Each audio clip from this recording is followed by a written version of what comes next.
Welcome to our channel. నేను Malathi. Telangana travel agent చేతిలో మోసపోయి సౌదీలో చిక్కుకుపోయిన హైదరాబాద్కు చెందిన 7గురిని రక్షించే బాధ్యత ఇప్పుడు కేంద్ర ప్రభుత్వంపై పడింది.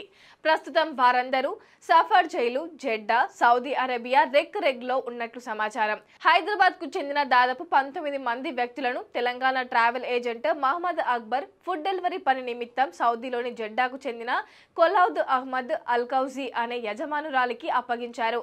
వసతి, ద్విచక్ర వాహనంతో పాటు పెట్రోల్, రోజుకి 8 గంటల డ్యూటీ చేయాలని చెప్పి నమ్మించాడు. అంతేకాకుండా భోజన వసతి కూడా ఏర్పాటు చేయబడుతుందని హామీ ఇస్తూ ఏజెంట్ వారికి నచ్చజెప్పాడు. ఇక ఈ ఒప్పందం మేరకు మొత్తం 19 మంది గత ఏడాది అంటే 2024 జూలై 26న సౌదీ అరేబియాలోని జెడ్డాకు వెళ్లి డ్యూటీలో చేరారు. అక్కడికి వెళ్లిన దాదాపు 45 రోజుల వరకు వారికి ఎలాంటి పనులు అప్పగించలేదు. దీంతో ఆ సంస్థ యాజమాన్యం ఇచ్చిన గదుల్లోనే ఉండాలని చెప్పారు. అయితే దాదాపు 50 రోజుల తర్వాత ఉద్యోగం ఇవ్వగా మొదట్లో 2 నుంచి 5 ఆర్డర్లు ఇచ్చేలా ఫుడ్ డెలివరీ బాయ్స్ గా పనిలో కుదిర్చారు. ఎక్కడైతే వారిని ఆపరేట్ చేయమని అడిగారో దానికి దాదాపు 30 కిలోమీటర్ల దూరంలో రోజుకు కనీసం 12 గంటలు పని చేయాలని ఆదేశించారు. ఇంతవరకు బాగానే ఉండగా వీరికి 3 నెలలుగా ఎలాంటి జీతం ఇవ్వకపోవడంతో సమస్య ఏర్పడింది. ఇక ఈ క్రమంలో QIWA సైట్ ను పరిశీలించగా అందులో వారి అగ్రిమెంట్ జీతం 400 SR గా ఉండటం చూసి అవాక్కయ్యారు. కానీ వారి యజమాని ప్రతి ఆర్డర్ కు 3.33 SR చెల్లిస్తామని చెప్పడంతో వారు మోసపోయినట్లు గ్రహించారు. అంతటితో ఆగకుండా భోజన వసతిని కూడా ఆపేసి సొంతంగా కొనుక్కొని తినాలని యజమానురాలు చెప్పడంతో దిక్కుతోచని స్థితి ఏర్పడింది. వారి జీతాల నుంచి చలాన్ల పేరుతో డబ్బులు కట్ చేయడం, జీతాలు సరిగ్గా ఇవ్వకపోవడం లాంటి సమస్యలు మొదలయ్యాయి. ఏదైనా ప్రమాదం జరిగినప్పుడు మందులకు, ఆసుపత్రి బిల్లులకు తమ జేబులోంచే డబ్బులు పెట్టుకోవాలని యజమానురాలు ఒత్తిడి చేయడం మొదలుపెట్టింది.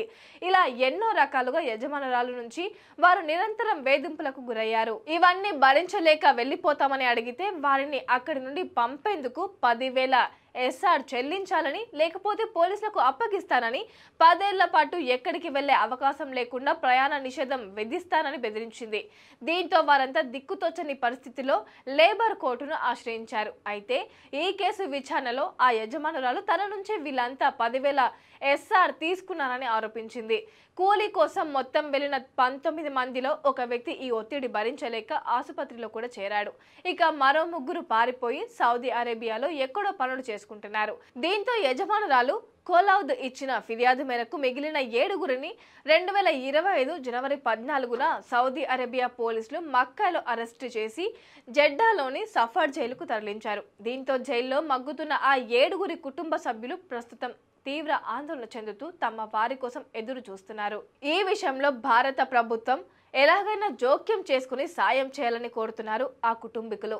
వీలైనంత త్వరగా వారిని స్వదేశానికి రప్పించమని వారి అభ్యర్థన మేరకు మజ్లిస్ బచావో తెహ్రీక్ పార్టీ చొరవ తీసుకుంది. సౌదీ అరేబియా జెడ్డాలోని భారత రాయబార కార్యాలయం, రియాద్, సౌదీ అరేబియా భారత కౌన్సిలెంట్ జనరల్ సంప్రదించాలని కేంద్ర ప్రభుత్వానికి లేఖ రాసింది. తెలంగాణ ట్రావెల్ ఏజెంట్ చేతిలో మోసపోయి సౌదీలో చిక్కుకుపోయిన హైదరాబాద్కు చెందిన ఆ 7గురిని రక్షించాలని కోరుతూ మజ్లిస్ బచావో తెహ్రీక్ కేంద్ర మంత్రి జైశంకర్కు లేఖ రాసింది. కేంద్ర ప్రభుత్వం సాయం చేస్తుందని, త్వరలోనే ఆ 7గురు సురక్షితంగా వస్తారని వారి కుటుంబ సభ్యులు 1000 కళ్ళతో ఎదురు చూస్తున్నారు. తిరిగి రావాలని మనం కూడా కోరుకుందాం. మన కర్నూలు నగరంలో top class and richest villas project Anantha film Nagar. ఇది KMC లిమిట్స్ లో వెంకటరమణ కాలనీకి కేవలం 2.5 కిలోమీటర్లకు దగ్గరగా 40 ఎకరాలలో top class club house and resort with big size swimming pool, ఇలాంటి ఎంతో అద్భుతమైన డెవలప్మెంట్స్ తో అనంత ఫిలిం నగర్. వెంటనే సంప్రదించగలరు.